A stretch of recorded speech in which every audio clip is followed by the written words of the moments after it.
ధన్యవాదాలు అధ్యక్ష, ఈ అవకాశం ఇచ్చినందుకు.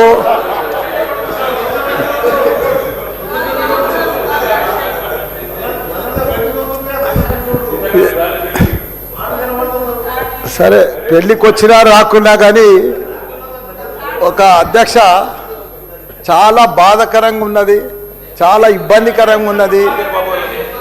మా ఇన్ఛార్జ్ మంత్రి వల్లనే నాకు. ఎందుకంటే నేను సురువుల మా శ్రీధర్ బాబు మాకు ఇన్ఛార్జ్ వస్తా అంటే నాకు మంచి మిత్రుడు ఆయన. నాకు అప్పుడు ఆయన మంత్రి ఉన్నప్పుడు 2009లో నా కాలేజీలకు హెల్ప్ కూడా చేసిండు ఆయన. కానీ అట్లా వచ్చినందుకు ఇప్పుడు మళ్ళీ మాకు ఇన్ఛార్జ్ మంత్రి అయినందుకు చాలా హ్యాపీగా ఫీల్ అయినా.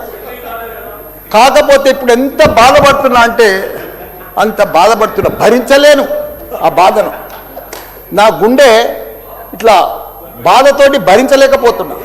ఎందుకంటే జవాన్ నగర్ అనే ప్రాంతము నా గుండెకాయ.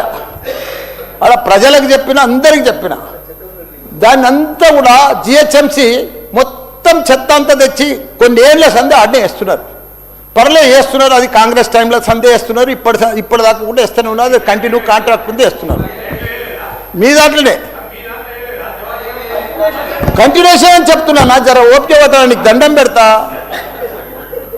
ఎందుకంటే ఆ చెత్త వేసినప్పుడు నేను మంత్రి ఉన్నప్పుడు మా కేటీఆర్ గారు 500 కోట్లు ఇచ్చిండు.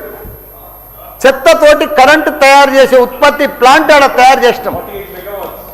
దాన్ని అది కాకుండా 144 కోట్లతోటి క్యాపింగ్ పెట్టిన, మొత్తం మట్టి పోసి గడ్డి పెట్టి అది గుట్ట లెక్క తయారు చేసినాం.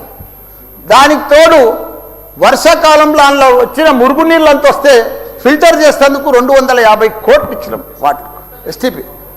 అంత బాగా చేస్తే అందంగా వాసన రాకుండా చేస్తాం నా మంత్రి ఉన్నప్పుడు మా కేటీఆర్ సార్. అటువంటిది ఇప్పుడు 2 సంవత్సరాలు 4 నెలల సంది భరించలేము. కొత్త గుట్ట చెత్తకుండి తయారు చేసారు, కొత్తది ఒకటి. అది రోగాన బారి పడుతున్నారు. వాటర్ల పొల్యూషను, గాలిల పొల్యూషను, భూమిల పొల్యూషను, మురికి నీరు ఉండలేక 2 లక్షలన్నర ప్రజలు ఉంటున్నాడు. దయచేసి అన్నా శ్రీధర్ అన్న, నువ్వంటే నాకు